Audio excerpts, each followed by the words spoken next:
Hi Professor, so today I'll be doing week 8 assignment. So first we for number 1, I found the mean of the differences right here. So I took the sum of D. Well, first I subtracted them. I subtracted the before drinking and after drinking, and then I got D. And then I added them all up together and then divided. I got negative 16 and then divided it by 10, which was n. And then he wanted me to find the deviation of each D from D. So right here you would see that where I calculated it, and then I got negative 1.4, 1.6, 0.6, negative 0.4, negative 1.4, negative 0.4, 2.6, negative 0.4, negative 1.4, 0.6, and then I squared all of them, and then 1.96, 2.56, 0.36, 0.16, 0.196, 0.16, 0.676, 0.16, 196, 0.36, and then I added them all together because he wanted to know the sum, and then it was 16.4. Then you get that, and then divide it by 9, and you get 1.82, and that was for number 5. And then once you get 1.82, you'd get the square root of that, and you get 1.35. Now that's like this. For 7, state the null hypothesis. I would fail to reject the null hypothesis, and because it exceeded the t value, the critical t. But for number 8, I had to estimate the standard error of the mean difference. To do that,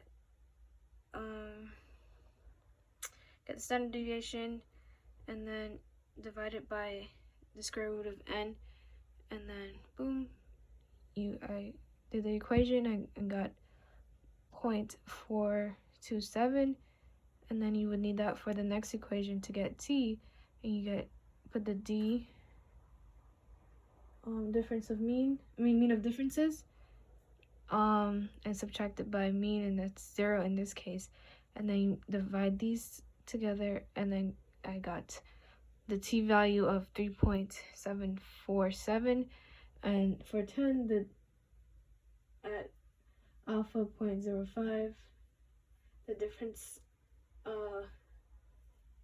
d of f is 9, because I got 10, which is n, and subtracted it by 1, and the critical value when I looked at the table is 2.26, and that's on this table right here. Boom, 9, and then right here. Right. The calculated t does not exceed the critical value because it's a negative. And for number 2, the calculated mean of the group. So I messed up at first, so that's why you could see like the whiteout. But at first I put 39, but I fixed it, and then when you add them all together, it's 40. I put 39 before, that was my error, but it's 40, and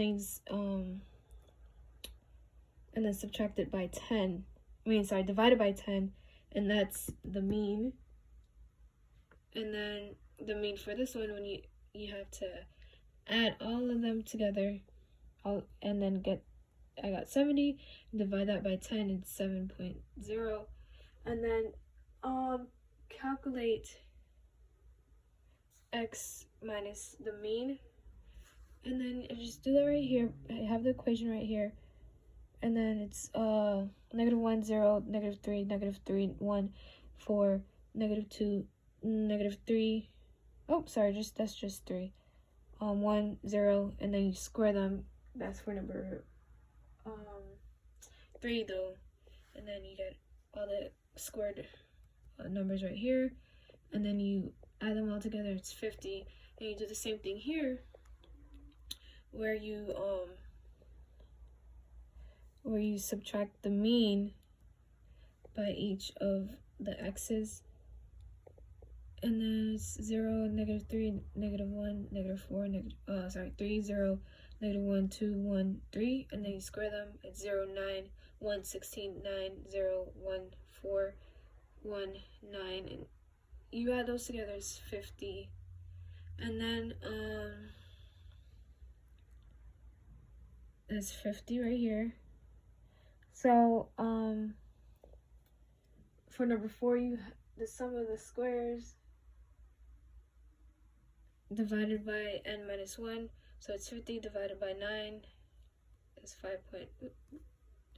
So it crosses out because I messed up before, but it's 5.56 or 5.56 for both of them. And then now to do the standard error of difference of means, it's this long equation, but you plug in all the things right here, and it's 10 for n1 and then 10 for n2, and it's like basically the same thing for each equation. You just plug it in, each number for like s, and that's like the variance, and then you just plug in all the things and then calculate the equation, and then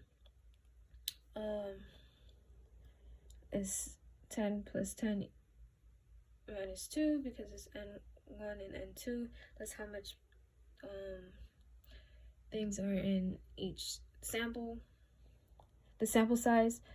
And then you get, once you do this equation, you get 0.2 and then 5.56. You multiply them together, and now it's the square root of 1.12, and then that's 1.05 for number 5.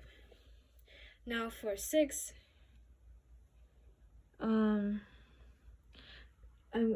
you wanted to know the t value, and then I use this equation right here.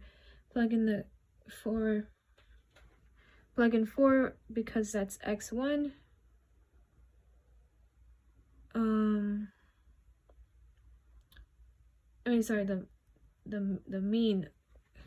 The mean of the first one, mean of the second one, and then on the denominator it's 1.05 because that's the standard error of the difference of mean, and then you calculate that and you get -2.06. For 7, the difference of d of f is 9. Critical value is 2.62, just like on the first equation. But for this one, I reject the null hypothesis because the t value exceeds the critical t value. All right. Oh, thank you.